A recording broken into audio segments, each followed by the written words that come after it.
What's good, everybody? Welcome back to another reaction with your host, the Ignorant Eclectic Mad Genius. And today we are back on the most disturbing Pokemon ever created. I know of a couple of them. The last one that I did was that threw me off the loop. I didn't know some of those Pokédex was that dark. But all that being said, I'm stop talking. Let's hit that like, hit that sub, tell a friend, and let's do this. Pokemon might look cute on the surface, but some of their backstories are genuinely horrifying. The deeper you dig into the actual lore of this series, well, the more disturbing it becomes, because hidden behind some of these Pokemon designs are stories involving dead children, parasitic infections, grief, human experimentation, and even Pokemon that may have once been human themselves. One Pokemon is literally the corpse of a child lost in the woods, another steals your soul just by looking into its back. One was created through painful genetic experimentation, and another may actually be a dead human spirit trapped forever inside a mask. And the craziest part is that none of this is fan fiction. These are the actual official Pokemon backstories hidden inside the games themselves. So today, we're diving into some of the darkest and creepiest Pokemon backstories ever created. Oh, and like always, the link for this original video will be in the link in the description below.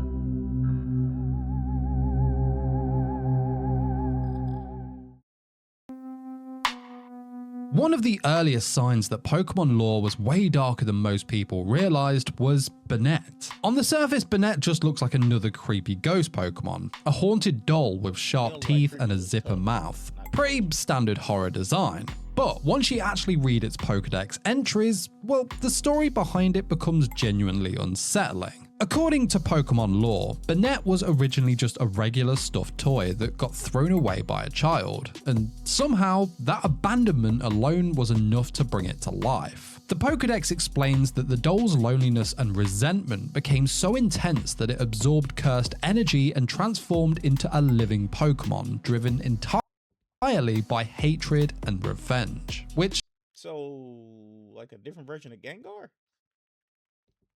is honestly a terrifying concept when you stop and think about it. And apparently, it never lets go of that grudge. According to the lore, Banette spends its existence wandering through dark alleyways, garbage dumps, and trash piles searching for the child who threw it away in the first place, which only makes its entire design way creepier. The giant claws, the glowing eyes, even the zipper across its mouth all start feeling like something straight out of an actual horror story. And that zipper might be the creepiest part of it all, because according to several Pokédex entries, the zipper seals the cursed spiritual energy inside Banette's body. If it was ever opened, all of that energy would escape, causing Banette to collapse back into an ordinary lifeless doll, meaning that the only thing keeping Banette alive is pure hatred. And now, the deeper you look into its inspiration, well, the darker the Pokemon becomes. Banette appears to be heavily inspired by old Japanese folklore surrounding Tsukumogami,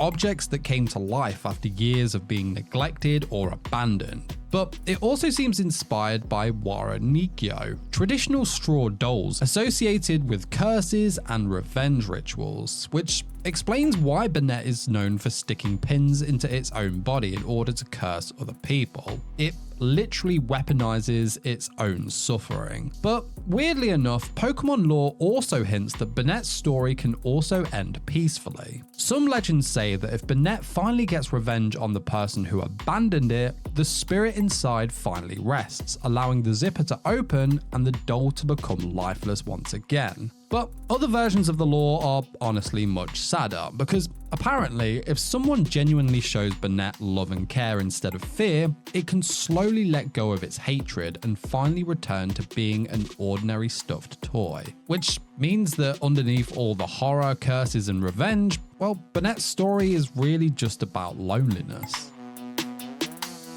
Like a lot of humans now. Too soon? My bad. I apologize.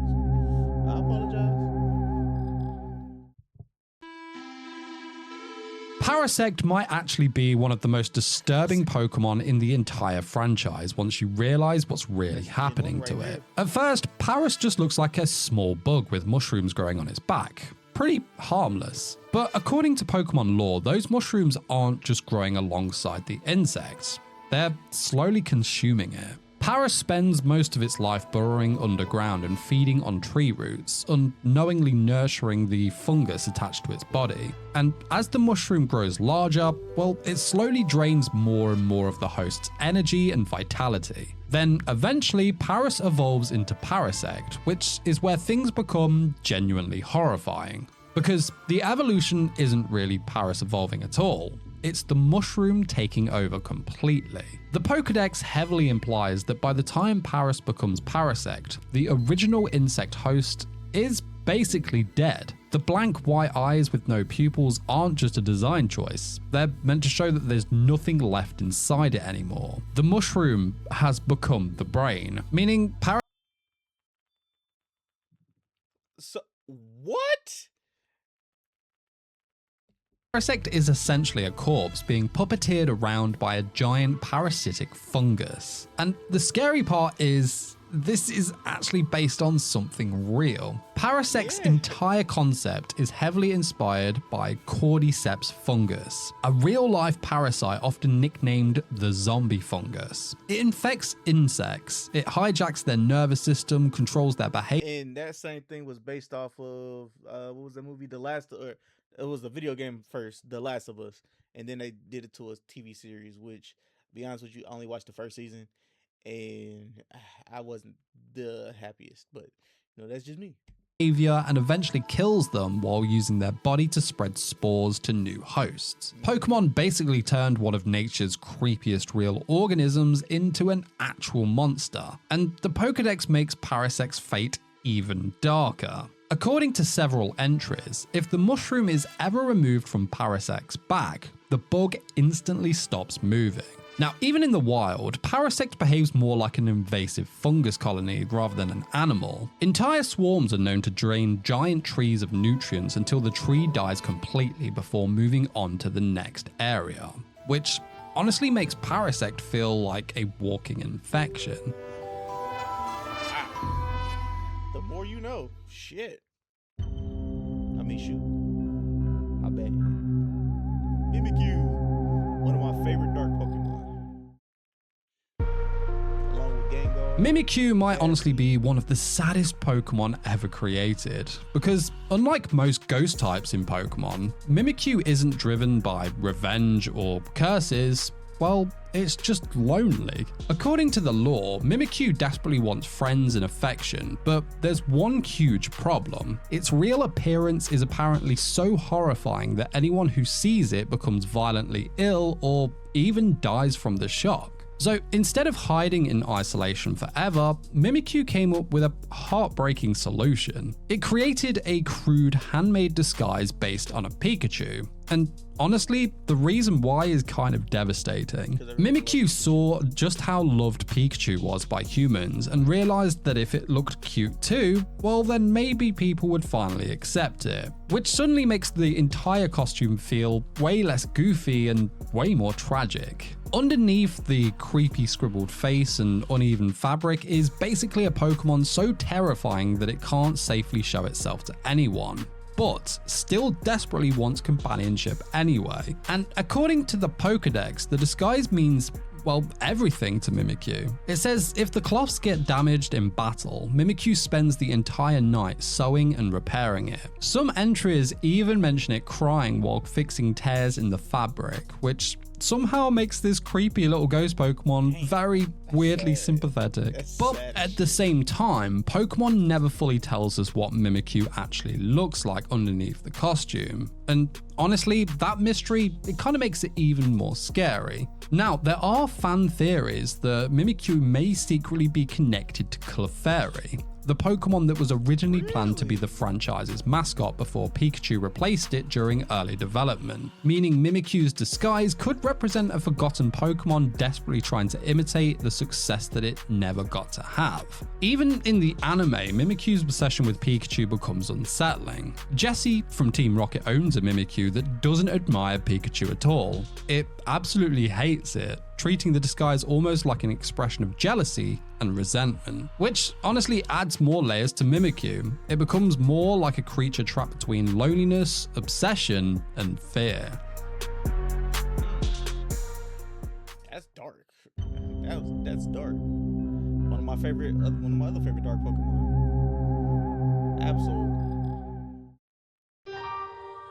Out of every Pokemon in this video, I want to say I had it in, was it what was the green Pokemon with Quasar? The green, it was on the Game Boy SP. I had it on. It was the green little what's the name? Forgot what it was. But I had my Espeon or Absol at like level 99 with my also level 99 Flygon, my level 99 I think it was a Blastoise. I had a couple, boy, I used to play the hell out of that game. Absol might actually be the most misunderstood, because unlike Banette or Parasect, Absol isn't dangerous at all. It just has one of the worst reputations in the entire Pokemon world. So Absol is known as the disaster Pokemon, and according to the lore, it possesses the ability to sense natural catastrophes before they happen. You know, earthquakes, tsunamis, landslides. Somehow, Absol can detect subtle changes in the environment long before humans ever notice them. And whenever it senses one of these disasters approaching, it leaves its isolated mountain home and travels into towns and villages to warn people. Which sounds heroic until you realize what humans did in response. Because every single time Absol appeared, disaster followed shortly after. So instead of realizing that the Pokemon was trying to help them, people began believing that Absol was the cause of the destruction itself. Entire villages started viewing it as an omen of death and misfortune, meaning Absol was basically punished for trying to save people's lives. And honestly, that makes its entire design feel way more sadder. The dark fur, sharp scythe-like horn, glowing eyes, everything about Absol looks threatening, which probably made humans fear it even more despite its true intentions. Now, its story actually mirrors a lot of real-world superstition too, especially the way black cats were historically treated as symbols of bad luck despite being completely harmless animals. Even Absol's deeper inspiration connects back to mythology. Its design appears heavily influenced by Bai Zi, a legendary creature from Chinese folklore said to possess supernatural intelligence and knowledge of disasters and spirits. So, underneath the creepy reputation, Absol's lore is actually kind of tragic. It spends its entire existence trying to protect humans while being hated by the very people it's attempting to save. Hey, it sucks. Still one of my favorite Pokemon. Cubone's was dark. I know this one. Yeah.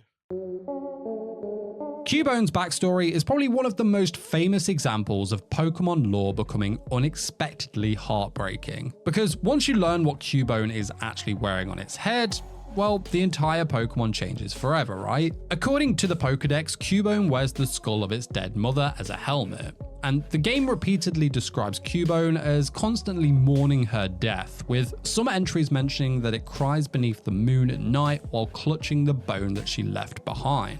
And honestly, the deeper lore surrounding Cubone somehow gets even sadder. In Pokemon Origins and the original games, Cubone's mother, a Marowak, is killed while protecting her child from Team Rocket inside Lavender Town's Pokemon Tower. Even after death, her spirit continues haunting the tower in order to protect other Pokemon from suffering the same fate, which turns the entire Lavender Town storyline into something much darker than most kids probably realized at the time. Eventually, Cubone is reunited with its mother's ghost, allowing the two to share one final goodbye before Marowak's spirit finally moves on peacefully. And honestly, that might be one of the most emotional moments in the entire franchise. Now, what makes Cubone especially tragic is that its evolution into Marowak almost symbolizes finally learning to live with the grief. According to the lore, when Cubone evolves, the skull permanently fuses to its head, almost as if the pain and memory of its mother become a permanent part of who it is. And because Cubone's story is so strange and specific, fans have spent years trying to explain where the actual Cubone comes from. One of the biggest theories suggests that Cubone might secretly be an orphaned baby Kangaskhan, wearing the skull of its dead parent and evolving down an entirely different path after experiencing the trauma. Others believe I was about to say, yeah, the Charmander. Cubone could originally be a lost Charmander, which would explain why it can strangely learn several fire-type attacks despite being a ground-type Pokemon. But honestly, the fact Pokemon never fully explains Cubone's origins might make its story even sadder, because no matter which theory you believe, Cubone's entire identity is basically built around loss. Damn, that's sad. These ones are sad, bro. I mean, we've seen this one already.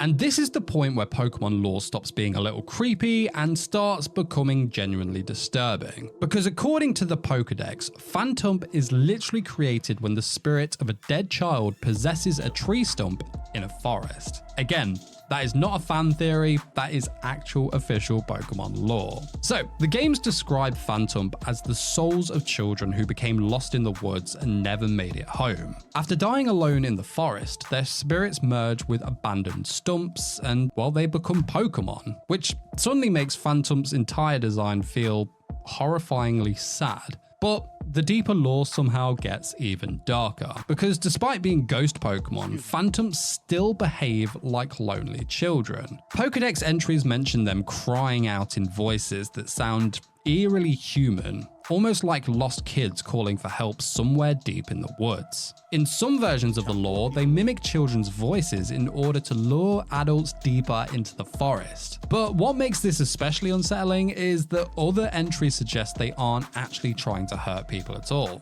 They're just trying to make friends. Which means travelers often become hopelessly lost simply because these lonely spirits desperately want companionship. Some entries even imply that Phantumps still remember fragments of their old lives, wailing for their parents and families they lost before dying. Others describe them becoming deeply attached to trainers and constantly seeking affection and comfort, which makes this Pokemon feel extremely heartbreaking. But then there's its evolution. If Phantump evolves into Trevenant, the lore becomes far more aggressive. Trevenant are described as ruthless protectors of the forest that trap and punish humans who harm nature or cut down trees. So it's almost like the lonely spirit of a lost child eventually transforms into something far more vengeful and dangerous over time.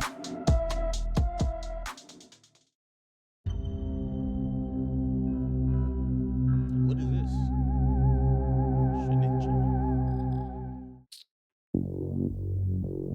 Shedinja might genuinely be one of the weirdest and most unsettling Pokemon Game Freak has ever created. Because unlike almost every other Pokemon in the series, nobody really knows what Shedinja actually is. So, when a Nincada evolves into Ninjask, something incredibly strange happens. If there's an empty space in your party and a spare Pokeball available, a completely separate Pokemon suddenly materializes beside it, Shedinja. And according to the lore, Shedinja is literally the discarded shell left behind from Nincada's evolution. Basically, the empty husk somehow came back to life, which already sounds creepy enough, but the Pokedex of course takes it much further. Shedinja is described as being completely hollow inside. It has no organs, it doesn't breathe, and its wings don't even move. The thing technically shouldn't be alive at all, yet somehow it still exists, floating motionlessly with that eerie halo above its head like some kind of insect-shaped ghost corpse. And then Pokemon adds one of the most disturbing Pokédex entries in the entire franchise. According to the games, if anyone looks through the crack on Shedinja's back, their spirit gets stolen instantly, which means underneath the shell is apparently either complete emptiness or something so horrifying the game refuses to show it. Even its gameplay mechanics make Shedinja feel unnatural. Its signature ability Wonder Guard makes it almost completely untouchable unless it's hit by a specific weakness. At the same time, its health is permanently locked at exactly 1 HP, no matter how strong it becomes, meaning Shedinja exists in this bizarre state between life and death, almost impossible to touch, yet constantly one hit away from disappearing entirely. I never knew that. The Great Dogs.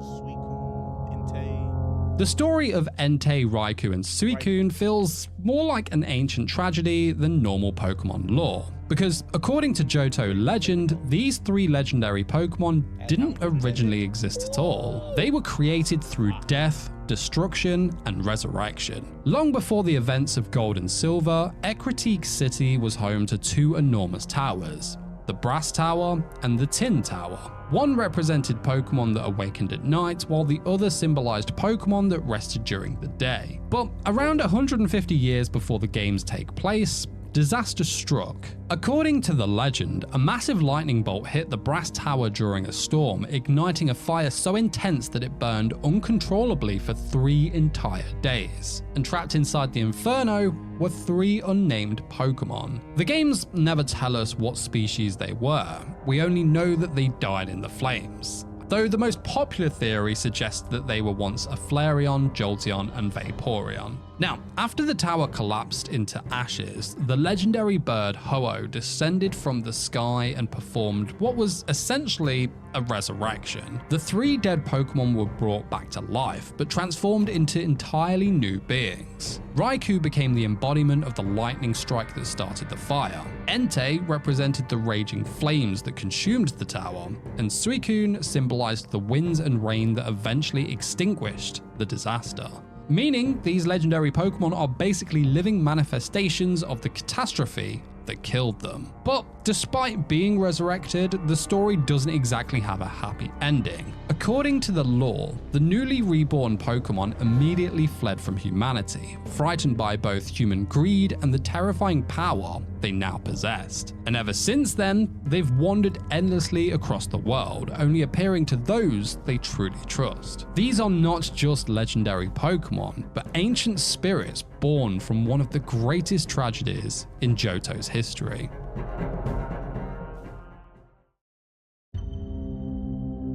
dog Mewtwo. I wish I caught a Mewtwo. I never did, unfortunately.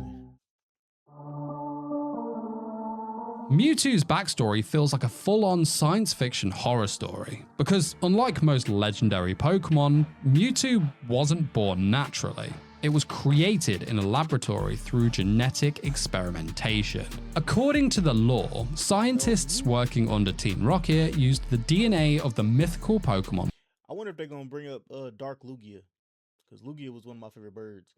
But Dark Lugia, if y'all ever played the game on, I think it was Nintendo DS, or not DS, the Nintendo GameCube. Yeah, I used to be right after school every day, load that motherfucker up. Mew, and I would play basketball, then get back home, load that thing up. An attempt to engineer the ultimate life form, a Pokemon powerful enough to become the perfect weapon. And eventually, they succeeded. But the terrifying part is that Mewtwo didn't just become powerful. It became self-aware. In the original Red and Blue games, players slowly uncover Mewtwo's origins through abandoned research journals scattered across the ruined Pokemon Mansion on Cinnabar Island. The entries describe the scientists discovering Mew deep within the jungle before creating a new experimental offspring known as Mewtwo. But as the experiments continued, the creature became increasingly unstable and hostile until the laboratory was ultimately destroyed during its escape, which already paints Mewtwo as something humanity completely lost control over. But the anime somehow makes its story even darker. In the extended prologue to Mewtwo Strikes Back, the lead scientist, Dr. Fuji, only agrees to help clone Mew because Team Rocket promised to fund his separate experiments to revive his deceased daughter, Amber. While growing inside its containment tank, Mewtwo communicates telepathically with the cloned Pokemon around it, including a clone of Amber herself. Through these interactions, Mewtwo slowly begins learning about life, friendship, and existence. But eventually the cloning experiments start failing.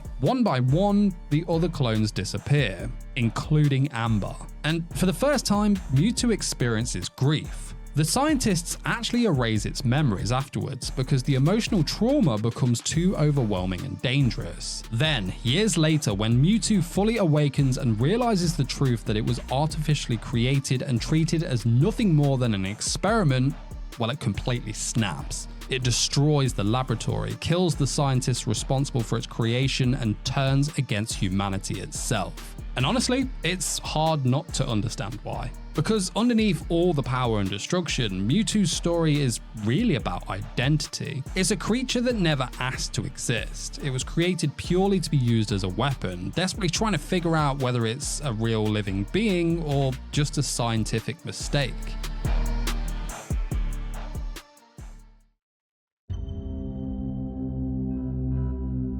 Yeah, we seen this one too. Yamask.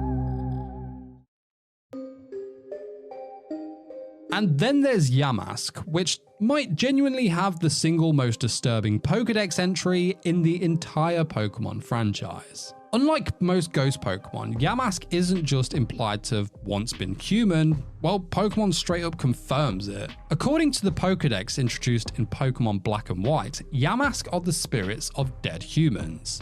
Yes, actual human souls transformed into Pokemon after death. And somehow the lore gets even sadder from there. The mask that Yamask carries isn't just some random object, it's a recreation of the face it had when it was alive, which means every Yamask is literally carrying around a reminder of the human life it lost. And the Pokédex makes it painfully clear that Yamask remembers that life too. It still retains memories of being human. Some entries even mention Yamask staring at its own mask and crying as it mourns the person it used to be, which, in all honesty, transforms the entire Pokemon from a creepy ghost design into something truly extremely tragic. Imagine remembering your old life, your family, your identity, but being trapped forever as something else entirely. And according to the lore, Yamask endlessly wandered through ancient ruins and graveyards searching for anyone who might still recognize its face, which might actually be one of the most depressing concepts in the entire series.